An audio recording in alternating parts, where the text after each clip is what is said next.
The year is 1963. The new Kenyan flag is being hoisted, and the air is thick with emotion as people cheer and celebrate.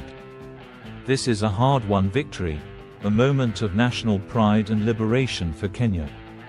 But it has been a long road, marked by sweat, tears, and sacrifices. To truly understand the significance of this day, we need to go back to when Kenya was first colonized and the struggle for freedom began. In the late 19th century, European colonial powers scrambled to expand their empires across Africa. The British, drawn to Kenya's fertile land, strategic coastal position, and rich natural resources, arrived with plans of conquest. Kenya's location made it ideal for trade routes, and its abundant wildlife was valuable for hunting and exotic goods. But for the British, Kenya was more than a potential trading post. It was an economic opportunity. Under colonial rule, the British soon asserted control over Kenyan land and resources, claiming vast tracts of farmland. This was a devastating change for local communities, who had previously lived off the land in communal harmony. The British introduced large-scale plantations, forced labor, and new infrastructure, like the famous railway from Mombasa to Uganda, built mainly by Indian laborers brought by the British. For the British settlers, Kenya offered economic advantages. They benefited from fertile lands and cheap labor, often through the forced relocation of indigenous communities. But for Kenyans, these changes brought hardships, loss of land, and suppression of culture. Before colonization, Kenyan societies were diverse, with rich cultural practices, languages, and religions. Communities like the Kikuyu, Maasai, and Luo each had their own systems of governance, traditional rituals, and deities. Many revered natural elements like the sacred Mount Kenya, believed to be the dwelling of the gods. But colonial rule sought to civilize and convert Kenyans to European ways, discouraging local religions and traditions. Churches and schools were established to replace indigenous spiritual practices, weakening traditional community bonds and altering the social fabric. Despite British control, discontent simmered among Kenyans. They saw their lands taken, traditions disregarded, and labor exploited.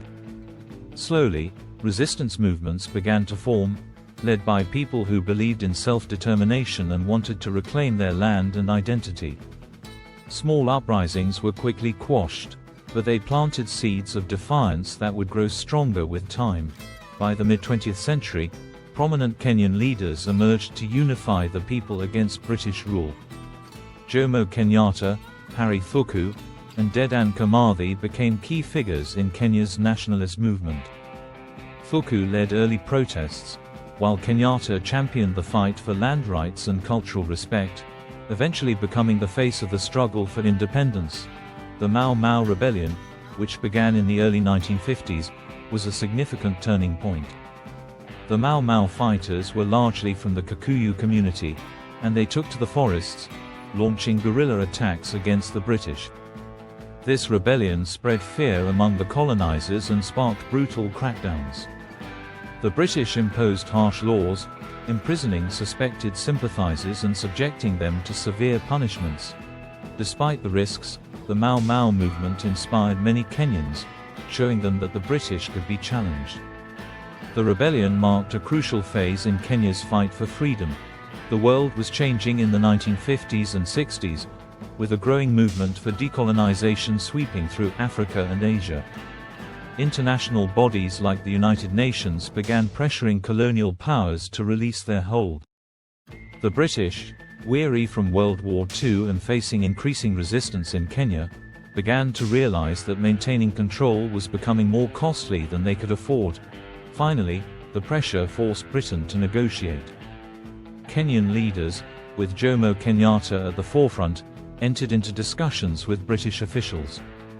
These negotiations were tense and complex, as both sides sought to secure their interests. In 1963, the talks culminated in an agreement. Kenya would gain its independence.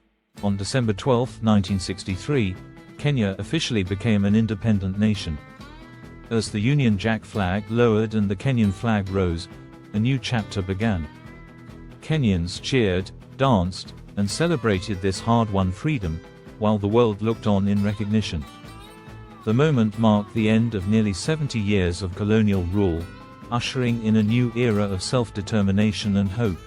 Today, Kenya's independence stands as a testament to resilience, unity, and the power of people determined to reclaim their land and heritage. The journey to freedom was a long and difficult one, but it forged a nation rooted in strength and pride. As we remember the sacrifices of those who came before, we are reminded that the pursuit of freedom is never easy, but it is always worth it. And that is the story of how Kenya earned its independence. A story of struggle, sacrifice, and a dream realized. Thank you for joining us on this journey.